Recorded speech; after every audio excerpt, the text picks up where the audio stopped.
Hello and welcome to another movie review. As always, I am Kelly and I just got out of Promare. That is a title that honestly means dick all in this movie. Really. Yes, this was a limited release anime film that I decided to go see instead of Ad Astra or Rambo Last Blood. But, I guess this was worth it. This movie is so fucking crazy. It's from Studio Trigger, which, if you know anything about their line of work, Gurren Lagann, Kill la Kill, Darling in the Franxx, just sitting right there behind my shoulder, you know what you're expecting when you go into this. But honestly, that doesn't really prepare you for some of the things that are going to happen. A lot of the staples of Trigger happen, like aliens and space and giant drills, but other things do just take you completely by surprise, and you're just like, the fuck am I watching? But you can't really look away because it just looks freaking beautiful on screen. Unfortunately, this will be a little bit different than my regular reviews because this was a limited release. I saw it the last day that it was in theaters, and I don't think it's going to get another showing, and there's no telling when this will be on DVD or if it's ever going to get on a streaming site, which it probably never will unless Netflix decides to buy it because they love buying movies. So I guess that leaves the illegal route, which is not unheard of when it comes to the anime community, but it's not something I like recommending. Unfortunately, there's just no other way to watch this until we finally get a legal release, which could be years if we're lucky. Now, in all honesty, I think that we're probably going to get a release because G Kids had their label stamped on pretty much everything in here, which I have to say, G Kids, this is a lot different than pretty much everything else I've seen from you guys. So, keep it up. And G Kids are a lot better about releases like this. Usually they'll do the theater release, and within 3 months we'll get a DVD release. So if you are patient, or can be patient, I'd say let them release it first. If there isn't a release on this docket anytime soon, do what you gotta do, I guess. Honestly, why don't Funimation, Crunchyroll, Daisuki ever license movie streams? They'll do it for TV shows, they just won't do it for movies. But for those who don't want spoilers, this is a balls-to-walls action piece that you are probably going to have to turn off your brain to love. But if you can turn off your brain, you'll have fun. Now, for those who want a little bit more spoilerific side of things, let's talk about what the good is. And the good is the animation. This is a very, very stylized movie. And a lot of it looks fucking beautiful. There's parts of it that do look like garbage because they mix in a lot of CG and, yeah, it don't work sometimes. Fortunately, the bad CG parts are few and far between, though I am a little bit more forgiving of CG and anime than a lot of other people are. So I can understand if maybe you think it's bad either way. But the rest of the animation is just so dynamic, so diverse, and so just so animated. Everything is moving inside this. Things in the background, the foreground, the characters, the small little ticks on their faces. Everything is just so fluid, even when it really shouldn't be. But it's just, you can just feel how much went into this movie. Now, you might have noticed that I haven't said a single goddamn word about the premise or even the story of this, because who fucking cares? It's a Trigger production. But I will say that the story in this one is worth mentioning for two reasons. One, the possible copyright infringement / ripping off of another person's source material, as this does look suspiciously like Fire Force. And yes, I know the manga existed long before the anime did, so, might want to credit your sources, Trigger, just saying. Too, because everything inside of this movie does follow the theme that the story does give out. That of a fire force who are fighting against these mutant terrorists with giant mechs that shoot ice that somehow forms into perfectly sized cuffs. And these fucking mechs are just...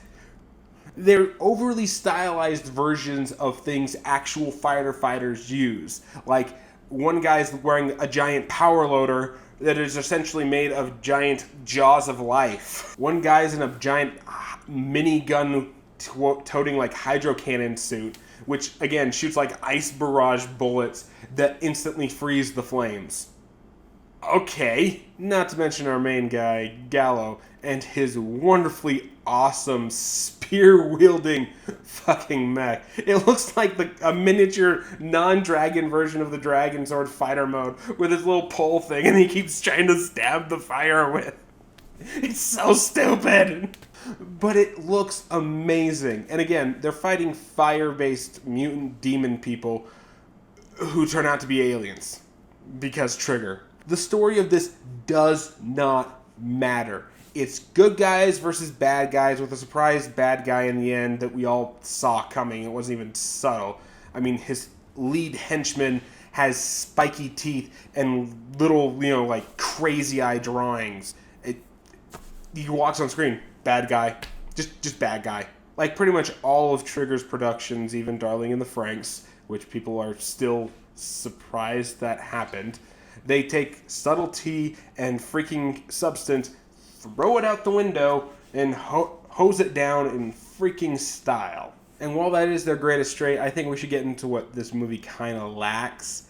And what I think is honestly bad about it, I mentioned before the bad CG, but the fact they threw away the story for just a style piece kind of irritates me. Now, I know Fire Force exists. I haven't watched all of Fire Force. I think I watched the first episode of Fire Force. It looks good. It's one of those ones I want to binge, though, because it feels like it really needs all of your attention when you go into it. But that doesn't change the fact that there's a really, really good story here about how big corporations or governments start labeling people terrorists, and that changes the viewpoint of the populace and how the manipulation works. Not to mention the actual moral dilemma of would you choose to save 10,000 people even if it caused the Earth to blow up 5 months earlier than it was supposed to? Or would you just wait and let the Earth die and kill all people? There's a legit story here that has genuine moral compass directions, gray moralities and whatnot that you could explore and have so much. There's just so much here that is worth exploring. And again, they threw it out the window for a big old style piece with a bunch of action robots who somehow have cannons that turn buildings into dirt, and they ripped apparently the Absolute Zero cannon right off of Mechagodzilla, and a guy is able to plow through it because he has this the fiery spirit of a firefighter. This movie, it genuinely sets up something interesting that has a lot of logical and even real-world parallels, and they did nothing with it. And that is what really kind of aggravates me about this movie. In fact, you could say that about a lot of Trigger productions, that they do have genuinely good ideas and segments that, if handled by somebody who would actually give them the time and respect, could turn into great works. But instead, they just threw it out there because. Also, the cast in this movie is kind of bad to get off of, what could have been to what is. This whole movie is basically revolved around three people. The main character, Gallo, the antagonist, Leo, and then the final bad guy at the end, Craig Forsyth, which honestly everyone else gets these pose-worthy moments with their name in big colors, like they're going to be important, and they're not even there for most of the final fight. The final fight pretty much takes place inside of a giant robot, literally called Deus Ex Machina, that's given to him by an AI that explains that the fire mutation is actually fourth-dimensional parallel universe aliens. Can you tell this movie is really, really kind of out there? But essentially, everyone else is cannon fodder. They have nothing. Even the scientist sister that makes this super secret project for the big bad guy at the end, I really felt nothing.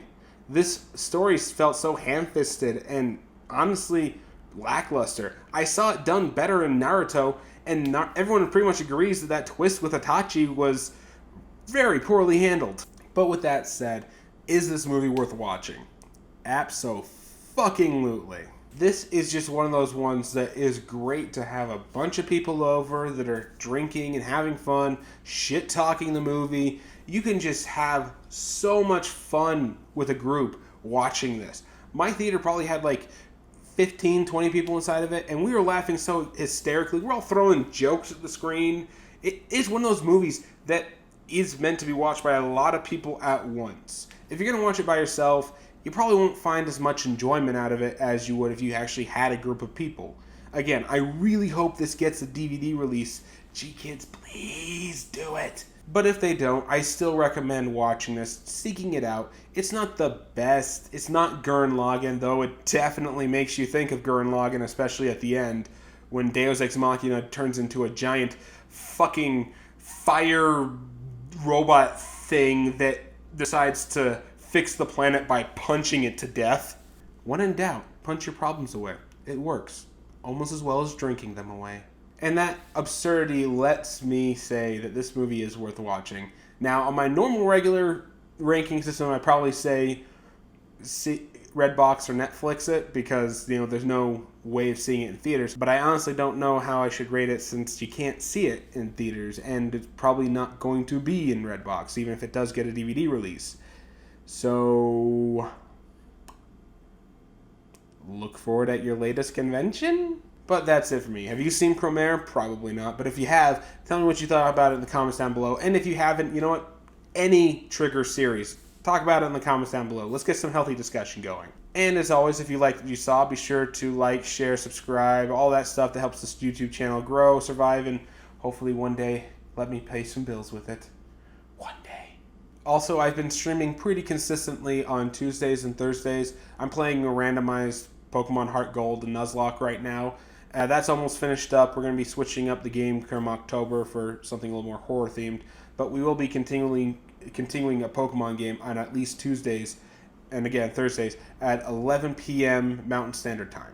And yeah, that's it for me, and I guess I'll see you all next time.